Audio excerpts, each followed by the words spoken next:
Hello and welcome back. Today we're going to talk about the trial of John Peter Zenger. It happened well before the Revolution, the Declaration of Independence of the Constitution. It happened back in 1735, but it set the ground, laid the foundation for the free press in America.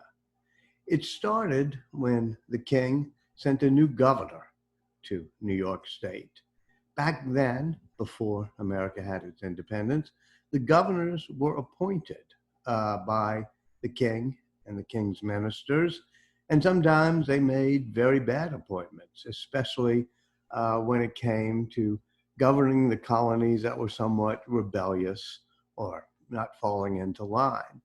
And so what happens is the king appoints a guy named William Cosby to become the governor of New York. He arrives in 1732 and starts firing all the people who the New Yorkers like, including the Chief Justice of the state, a guy named Lewis Morris. So what happens when people in authority start abusing their power? One thing that can happen is people go to the press. Of course, the governor kind of controlled the press back then. So what Chief Justice or former Chief Justice Lewis Morris and his pals did was they decided to start a newspaper, another newspaper for the city of New York, one that would be independent of the governor. It was called the New York Weekly Journal.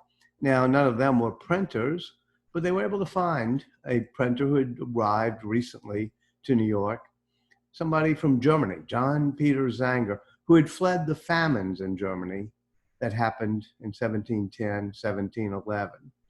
So we have to remember that most of the people settling the colonies, in fact, most of the people settling America and the United States throughout its history have been people fleeing one thing or another in other countries, whether it be famine, like John Peter Zenger, or persecution, like the Puritans, or even just a desire for freedom of religion, like Benjamin Franklin's father, or, in fact, new opportunity, which is what Benjamin Franklin's family and his father probably wanted most of all. So Zenger comes to America, and he is hired to set up this newspaper and to publish it. And the newspaper starts criticizing Governor Crosby. That was the point of founding it. It does it in sort of a very funny way. Back then, there were newspapers and magazines in London, like The Spectator, and where Addison and Steele were the writers.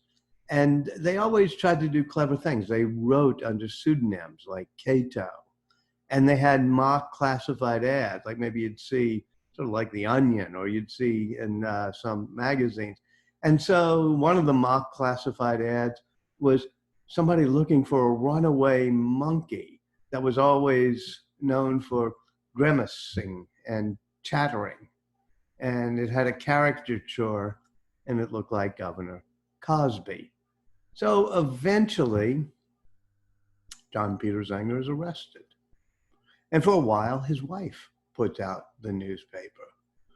And it still contains articles written by the anti-Cosby faction under pseudonyms like Cato.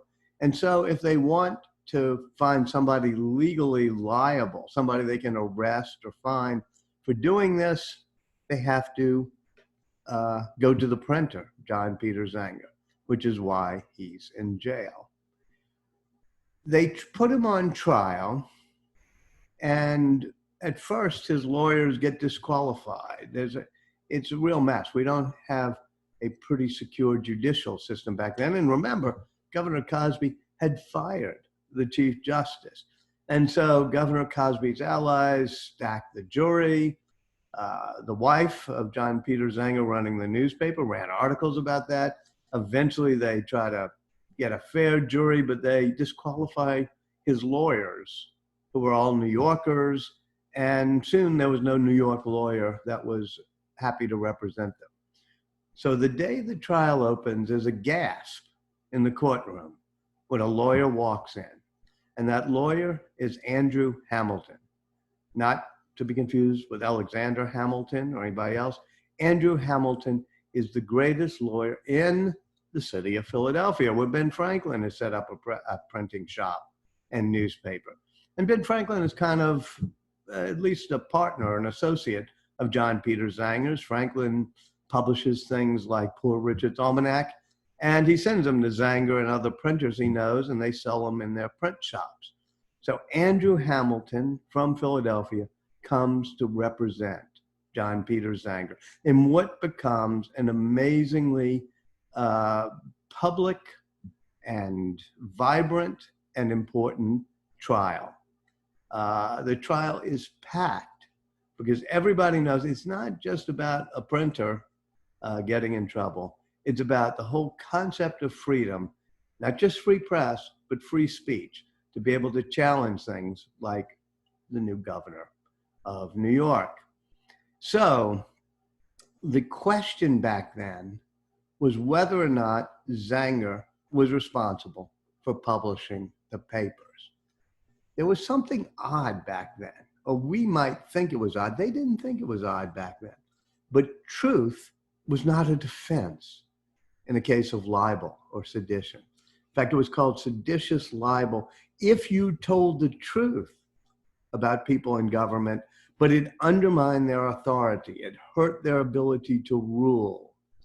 And so it was clear that what was printed in Zenger's newspaper had indeed undermined Cosby. It had made fun of him. Zenger wanted, or his lawyer wanted to argue, yes, but it was true.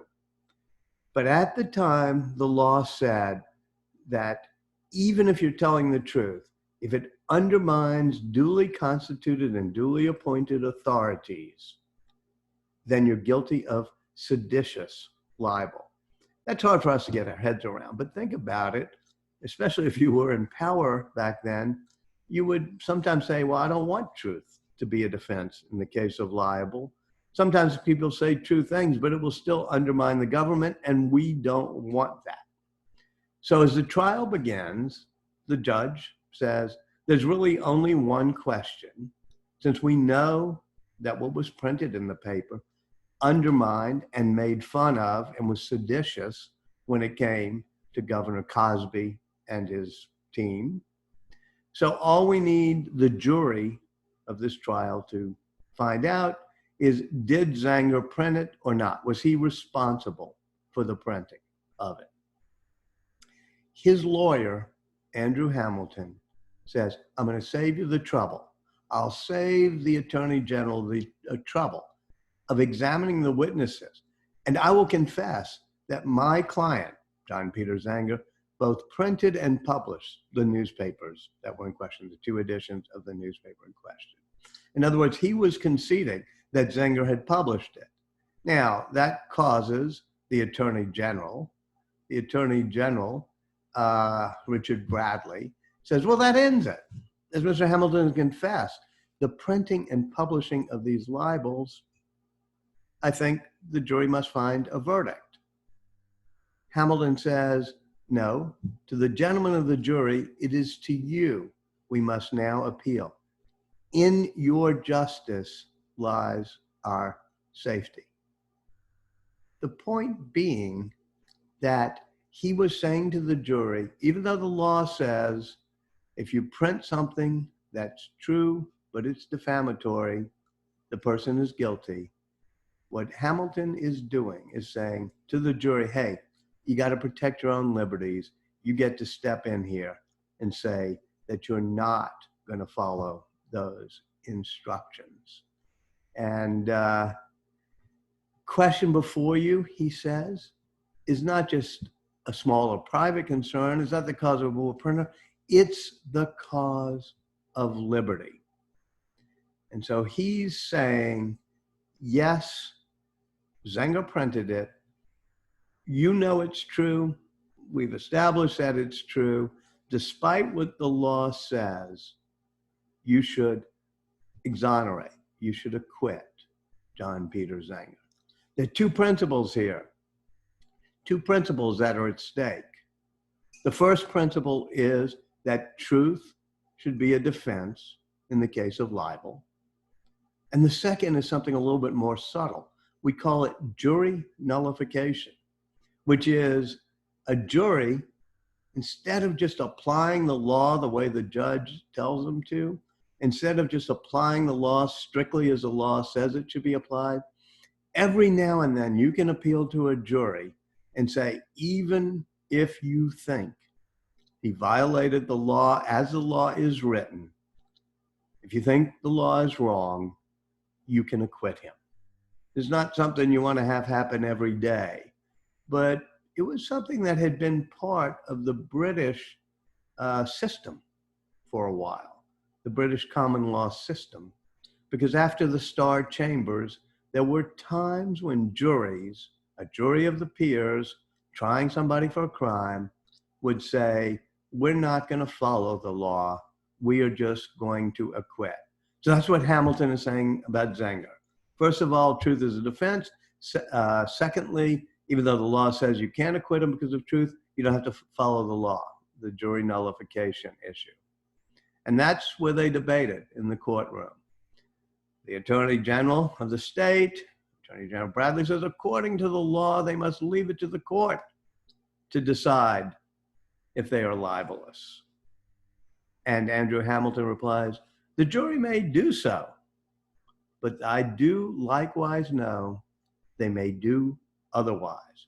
In other words, the jury can disobey the court, meaning the judge, and decide on its own. And of course, as you can guess, what happens, since we're having a lecture about it, we wouldn't be if the guy got convicted. He's found not guilty, and there are cheers. He is carried out of the courthouse. There's 3 cheers for him. This is a big deal in the city of New York back then. He's found not guilty, and we have the case of jury nullification.